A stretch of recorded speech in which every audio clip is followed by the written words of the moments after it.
Baik Ibu, Bapak, dan Saudara terkasih di dalam Tuhan, mari kita mendengarkan Injil Tuhan yang saya pilih pada siang ini, yaitu Injil Matius bab 7 ayat 11 sampai 13. 11 sampai 14. Tuhan bersamamu dan dan bersama bersama rohmu. rohmu. Inilah Injil suci menurut Santo Matius. Dimuliakanlah Tuhan. Dimuliakanlah Tuhan. Pada suatu hari, Yesus bersabda, "Segala sesuatu yang kamu kehendaki supaya orang perbuat kepadamu, perbuatlah demikian juga kepada mereka. Itulah isi seluruh hukum Taurat dan kitab para nabi. Masuklah melalui pintu yang sesak itu, karena lebarlah pintu dan luaslah jalan yang menuju kepada kebinasaan, dan banyak orang yang masuk melaluinya. Karena sesaklah pintu dan sempitlah jalan yang menuju ke kehidupan, dan sedikit orang yang mendapatinya." Demikianlah sabda Tuhan. Terpujilah Terpujilah Kristus. Kristus. Ibu Bapak yang terkasih di dalam Tuhan, kalau hari ini saya ingin mengajak Ibu Bapak merenungkan tentang arti jalan sempit Tuhan, yang pada dasarnya adalah jalan yang itu sendiri. Saya ingin agar kita sungguh-sungguh mengikuti Dia secara total. Maka supaya lebih gampang, saya ingin share screen dari bahan yang sudah saya siapkan pada siang hari ini, yaitu bagaimana gambar-gambar itu nanti akan saya tunjukkan untuk sedikit mempermudah renungan kita. Saya mulai dari gambar ini. Ibu Bapak mungkin atau kemungkinan besar mempunyainya.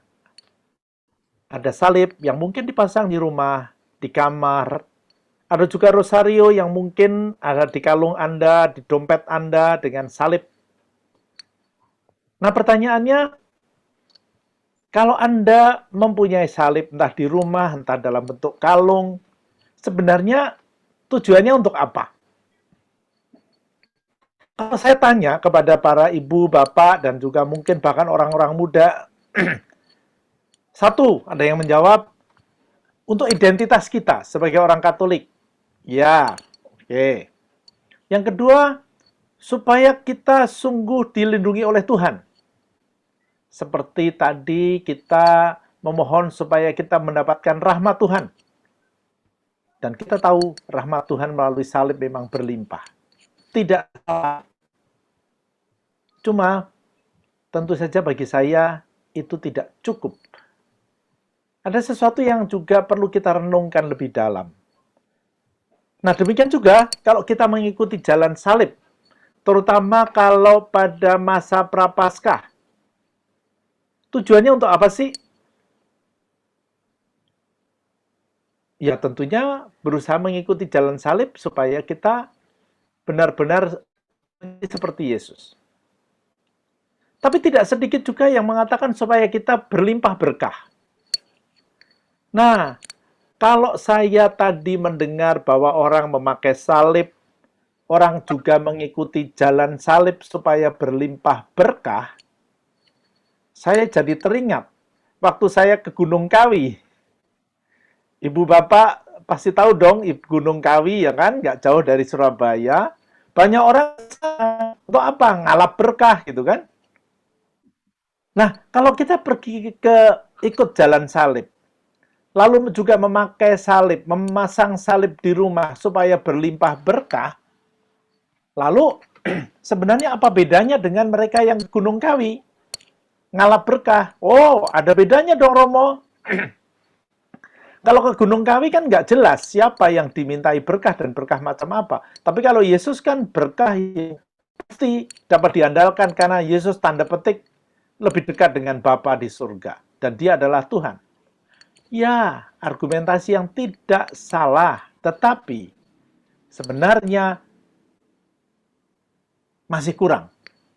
Ada hal yang bagi saya lebih esensial dari itu, yaitu sebenarnya kalau kita memakai salib, memasang salib, mengikuti jalan salib, sebenarnya kita berusaha sungguh-sungguh menjadi seperti Yesus yang sungguh-sungguh membuka hati pada Bapa di surga.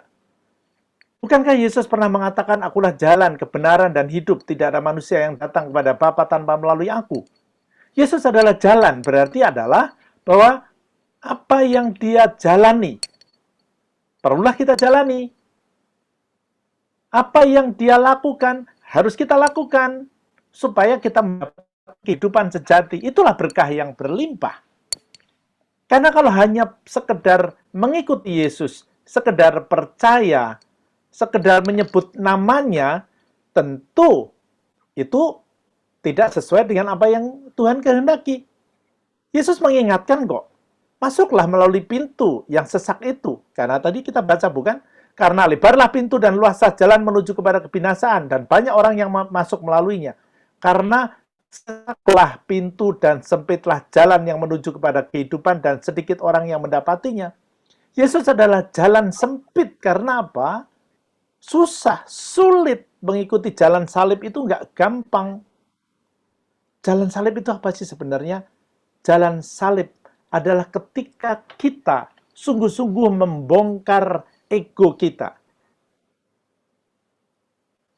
Menepikan, meminggirkan, bahkan mengikis kepentingan-kepentingan pribadi kita, supaya kita mampu mengikuti Yesus. Supaya kita sungguh-sungguh menapaki jalan keterbukaan kepada Bapa. Itu susahnya minta ampun. Karena ego kita tuh terlalu tebal. Tapi Yesus bisa. Yesus tentu saja mau menunjukkan dalam jalan salib itu kata-katanya dalam doanya kepada Bapa. Kalau boleh cawan ini berlalu daripadaku, gitu kan? Tetapi bukan kehendakku yang terjadi, tapi kehendakmu. Kehendak Bapa itulah yang utama. Kehendak Bapa itulah yang harus dilaksanakan. Bukankah Yesus mengatakan, makananku ialah melakukan kehendak Dia yang mengutus aku dan menyelesaikan pekerjaannya. Menyelesaikan pekerjaan Bapa. Itu susah. Mendengarkan saja susah kok. Tapi memang itu berarti kalau kita secara total mengasihi Allah. Bukankah dalam perintah kepada kita, Tuhan mengatakan, kasihlah Tuhan Allahmu dengan segenap hatimu, dengan segenap jiwamu, dengan segenap akal budimu. Segenap akal budi, segenap jiwa, segenap hati. Itu berarti total kita harus membuka hati sungguh-sungguh. Dan itu nggak gampang, benar-benar tidak gampang. Karena mengikuti Yesus, wah supaya dalam arti tertentu, ya tadi supaya terberkati. Dan bukti bahwa kita terberkati adalah kalau kita kaya, kalau kita terkenal, kalau kita sehat terus. Siapa bilang? Terberkati itu adalah ketika kita sungguh melaksanakan kehendak Bapa. Terberkati adalah kalau ada kerajaan Allah di dalam hati kita. Bukankah kita berdoa tiap hari, datanglah kerajaanmu, jadilah kehendakmu. Jadi kehendak Tuhan itu terjadi, dan kalau itu kita dengarkan, kita laksanakan, ada kerajaan Allah dalam hati kita. Ada ketenangan, ada kedamaian. Dan buah roh yang disebutkan oleh Santo Paulus di dalam suratnya kepada umat di Galatia yang terkenal itu adalah tanda-tanda adanya kerajaan Allah di dalam diri kita, dan itu adalah kalau kita melaksanakan kehendak Bapa. Betapa sulitnya itu, Yesus pun mengungkapkan dengan kata-kata, siapa yang mau menyelamatkan nyawanya, ia akan kehilangan nyawanya, tetapi barang siapa kehilangan nyawanya karena aku dan karena Injil, ia akan menyelamatkannya. Keselamatan jiwa di dalam Tuhan itu kadang-kadang bertolak belakang dengan cara berpikir manusia. Kita mencari yang enak, kita mencari yang nikmat, kita mencari yang nyaman, kita mencari yang sehat. Tetapi lupa bahwa yang lebih penting adalah melaksanakan kehendak Bapa. Bukankah kalau kita berdoa itu kita minta apa? Oh, minta kesehatan, minta berkah, minta rezeki yang lancar, keluarga yang baik, teman yang baik, udara yang baik. Semua yang baik, tapi yang baik itu yang enak-enak. Dan itulah tadi ego kita. Kepentingan kita. Itu sulitnya. Dan Yesus memberikan contoh, menjadi jalan bagi kita. Dengan jalan salib itu, bagaimana caranya melaksanakan kehendak Bapa. Apa yang terjadi ketika seorang pemuda kaya bertanya kepada Yesus, Tuhan, apa yang aku lakukan kalau aku mau sempurna? Tuhan mengatakan, jikalau engkau tidak sempurna, pergilah, jualah segala milikmu dan berikanlah itu kepada orang-orang miskin, maka engkau akan beroleh harta di surga. Kemudian datanglah kemari dan ikutlah aku. Pemuda kaya itu sudah mengatakan, aku sudah melaksanakan perintah-perintah Tuhan. Pergi ke gereja, berderma, ikut pelayanan. Itu kan, pemuda kaya kan tadi mengatakan begitu. 10 perintah telah saya jalankan. Kamu belum sempurna kalau di sini dikatakan jualah segala milikmu. Jualah segala milikmu itu tidak berarti harafiah, hartanya dijual, tetapi artinya apa? Jangan letakkan hati dan pikiranmu pada hartamu, tapi letakkanlah hati dan pikiranmu pada Tuhan. Kasihilah Tuhan Allahmu dengan segenap hatimu, dengan segenap jiwamu, dengan segenap akal budimu. Boleh kaya, tetapi Tuhan mengingatkan, kalau kita meletakkan hati kita, menempelkan hati kita pada harta kita, itulah yang dikatakan lebih gampang seekor unta masuk dalam lubang jarum daripada seorang kaya masuk kerajaan surga, bukan? Tidak berarti bahwa sekali lagi kekayaan itu akan menghalangi kalau memang kita tempatkan pada tempatnya. Kalau tidak hati-hati pun orang sehat akan susah masuk dalam kerajaan surga kalau kita melihat bahwa seolah-olah berkat Tuhan itu hanya terjadi dalam kesehatan kita. Nanti dulu. Bukan tidak mungkin orang yang sakit, yang lemah, itu sebenarnya justru menjadi kesempatan mengikuti jalan salib Yesus, karena di sana kita membongkar ego kita, menepikan, meminggirkan kepentingan-kepentingan pribadi yang tampak dalam ungkapan-ungkapan mencari yang nyaman, mencari yang enak, mencari yang nikmat. Itu kan hati-hati, hati-hati sekali. Karena Yesus sendiri mengingatkan bahwa kita harus mengikuti jalan sempit. Jalan sempit adalah jalan yang hanya bisa dipahami orang-orang tertentu, orang-orang yang memang sungguh mengikuti Yesus. Bahkan tidak sedikit orang yang mengikuti Yesus salah paham, bukan?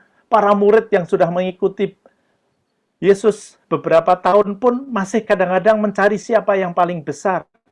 Bertanya apa upahku di surga. Nah, masih salah paham. Apalagi kita, tetapi hari ini saya berharap bahwa kita pun selalu diingatkan untuk bukan mencari hal-hal yang enak, nikmat, nyaman saja dalam hidup ini. Kekayaan, ketenaran, popularitas, kesehatan juga. Tetapi mari kita letakkan semuanya di dalam Tuhan. Kita salibkan ego kita. Kita salibkan kepentingan-kepentingan kita. Dan salah satu contoh kontras dari pemuda kaya itu adalah siapa? Tentu saja Bunda Maria, bukan? Bunda Maria adalah seorang yang kita agung-agungkan, kita puja, bukan karena mengganti Yesus, tetapi Bunda Maria ikut jalan salib Yesus dengan sempurna. Maka ada kisah yang sangat terkenal, bukan, ketika Yesus sedang berkhotbah di antara banyak orang, ada seorang perempuan berteriak, "Wah, pasti ibumu bahagia. Ibu yang mengandung engkau, yang menyusui engkau. Wah, dia pasti bangga sekali melihat anaknya terkenal, pinter, ganteng lagi, baik." Tapi Yesus mengatakan, yang berbahagia ialah mereka yang mendengarkan Allah, firman Allah, dan memeliharanya. Artinya apa? Hal-hal duniawi yang dipikirkan itu dikontraskan dengan apa yang paling penting di dalam hidup rohani, yaitu melaksanakan kehendak Bapa. Itu tidak berarti bahwa kita nggak boleh cantik, nggak boleh terkenal, nggak boleh kaya, nggak boleh sehat. Boleh, tetapi jangan mutlakkan itu. Kita harus melaksanakan kehendak Bapa. Melaksanakan kehendak Bapa itu menjadi prioritas. Dan itu tampak sebenarnya sekali lagi kalau kita berdoa.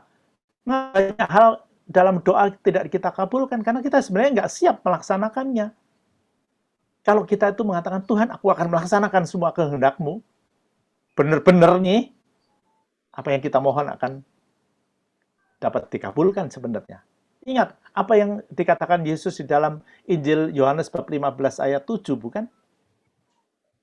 Anda boleh kutip, saya tidak mengasukkan dalam slides, tapi karena dikatakan, "Firman-Ku tinggal di dalam kamu dan kamu di dalam firman-Ku, mintalah, maka kamu akan diberi." Ya kan? Tetapi berarti kita lebih dahulu mendengarkan kehendak Tuhan dan melaksanakannya. Itulah jalan salib Yesus. Karena berarti jalan salib adalah mencoba dan berusaha mengikuti dan meneladani Yesus supaya hal-hal yang kita anggap penting secara manusiawi, kita coba relatifkan, kita salib.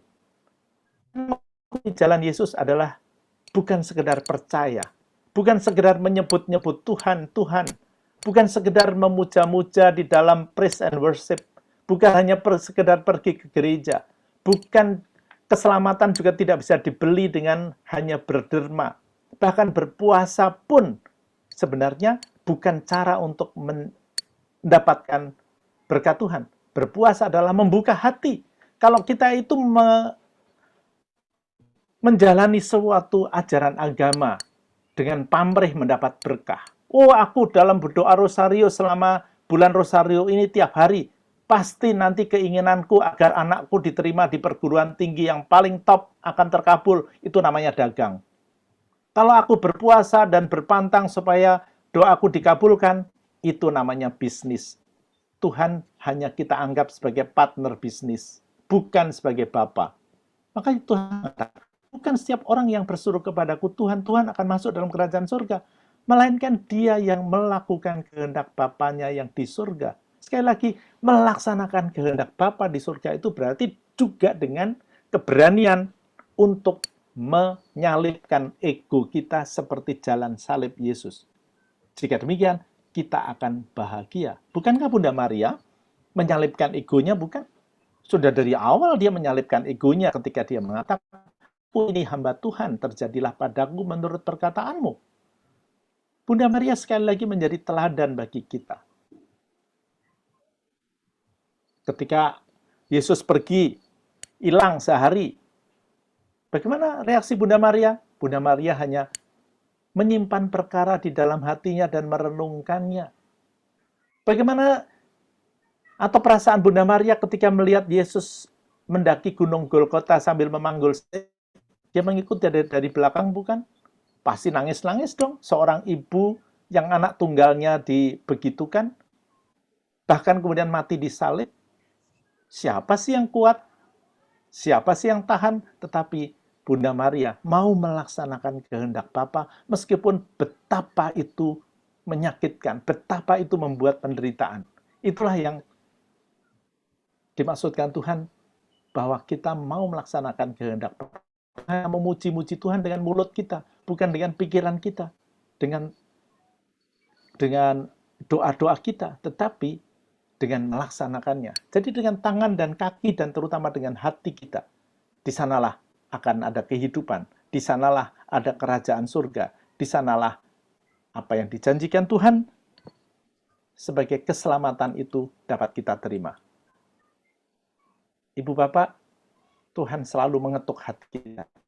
Tuhan selalu hadir menyapa kita. Dan sekarang tergantung apakah kita mau membukakan pintu. Kalau kita membukakan pintu, Tuhan akan masuk. Cuma masalahnya sekarang, ego kita itu, perasaan-perasaan kita, keinginan-keinginan kita, harapan-harapan kita itu masih sangat dibalut oleh kepentingan-kepentingan diri. Sehingga di dalam doa, kita tidak bisa mendengarkan Tuhan. Ibarat pintu yang terlalu tebal, ketukan Tuhan tidak bisa kita dengarkan karena kita hanya mendengarkan diri sendiri. Mari kita buka hati kita salibkan ego kita salibkan kepentingan kita, supaya kita mampu mendengarkan ketukan Tuhan dan membukakan pintu, dan di sanalah Tuhan akan bersama-sama dengan kita. Itulah keselamatan. Pintu yang ditunjukkan Tuhan adalah pintu sempit. Jalan yang ditunjukkan Tuhan adalah jalan sulit.